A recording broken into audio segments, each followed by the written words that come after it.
अपने पितरों की तिथि अगर नहीं मालूम होती। नमस्ते फ्रेंड्स, कैसे हैं आप लोग? अच्छे ही होंगे। मेरी सारी यूट्यूब फैमिली अच्छी होगी तो हम भी अच्छे हैं। तो दोस्तों, आज आप लोगों को मैं पितृपक्ष के बारे में बताने जा रही हूँ कि अपने पितरों की तिथि अगर नहीं मालूम हो तो दोस्तों, आज मैं इस वीडियो में आप लोगों को ये जानने के लिए मैं प्रेरित कर रही हूँ कि पितृपक्ष कब से लगेंगे और हमें पितृपक्ष में कौन से काम करना चाहिए और कौन से नहीं करने चाहिए। जिनकी तिथि अगर उन्हें नहीं मालूम हो तो वे जल कैसे दें और ब्राह्मण भोजन कैसे कराएं। अपनी सासू माँ के लिए हमें ब्राह्मण भोजन किस दिन से कराएं, बहुत सारी जानकारी आप लोगों को इस वीडियो में मिलेगी।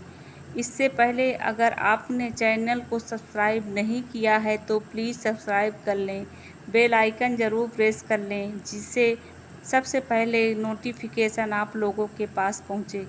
पितृपक्ष में जितने भी हमारे पूर्वज होते हैं उन्हें स्वर्ग लोक से पृथ्वी लोक पर 15 दिन के लिए भेज दिए जाते हैं और इसी बीच में अपने पितरों को जल देना चाहिए, ब्राह्मण भोजन कराना चाहिए, दान दक्षिणा देना चाहिए।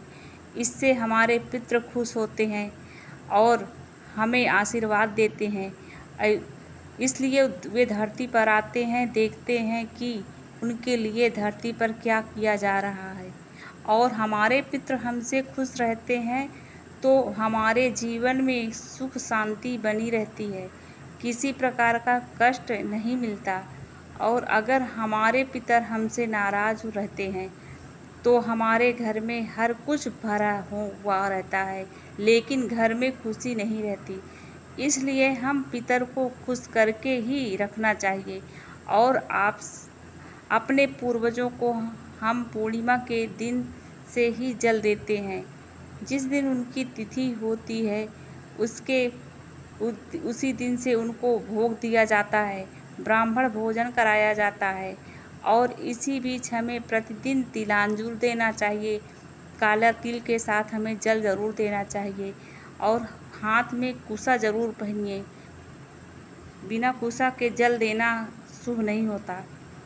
तो दोस्तों, आप लोग इतना समझ लीजिए कि आप जो पहली रसोई में कौवे के लिए 1 प्लेट में खाना, गाय के लिए, कुत्ते के लिए, इतने 3 खुराक खाना ज़रूर आपको खाना बनाने से पहले निकालना चाहिए।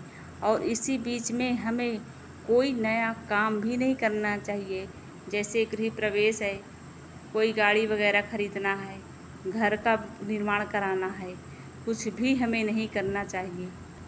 और पितरों को जब भी हम जल देते हैं तो दक्षिण तरफ मुंह करके ही जल देना चाहिए और घर के बड़े बेटे को ही जल देना चाहिए। अगर मान लीजिए किसी कारणवश बड़े बेटे जल नहीं दे पा रहे हैं तो छोटे बेटे जल ज़रूर दें, लेकिन जल हमारे पितरों को ज़रूर मिलना चाहिए क्योंकि वो प्यासे रहते हैं, भूखे रहते हैं। वो इसीलिए तो 15 दिन के लिए पृथ्वी लोक पर आते हैं और जिस दिन उनकी तिथि होती है उस दिन हमें श्राद्ध ज़रूर करना चाहिए और श्राद्ध करा के ब्राह्मण भोजन कराना चाहिए और उन्हें दक्षिणा दे करके ही विदा करना चाहिए, क्योंकि जितना ही हम दान पुण्य करेंगे उतने ही हमारे पितर हमसे खुश होंगे। और इन 15 दिनों में नियम के अनुसार हमें पीपल के पेड़ में नियमित रूप से जल देना चाहिए।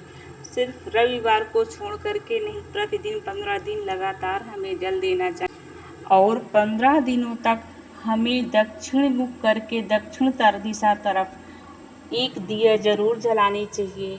और इस 15 दिनों में हमें मांस मछली का बिल्कुल सेवन नहीं करना चाहिए और घर में लहसुन प्याज का भी सेवन नहीं करना चाहिए। जो लोग पितृ को मानते हैं 15 दिन तक, उनको बिल्कुल भी इन सब चीज़ों का सेवन नहीं करना, शुद्ध सात्विक भोजन ही बनाना चाहिए।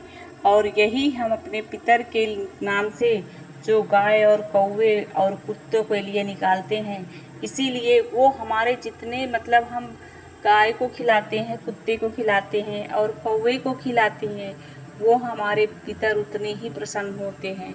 तो इसीलिए हमें सात्विक भोजन ही बनाना चाहिए। और जिन्हें अपने पितरों की तिथि नहीं मालूम हो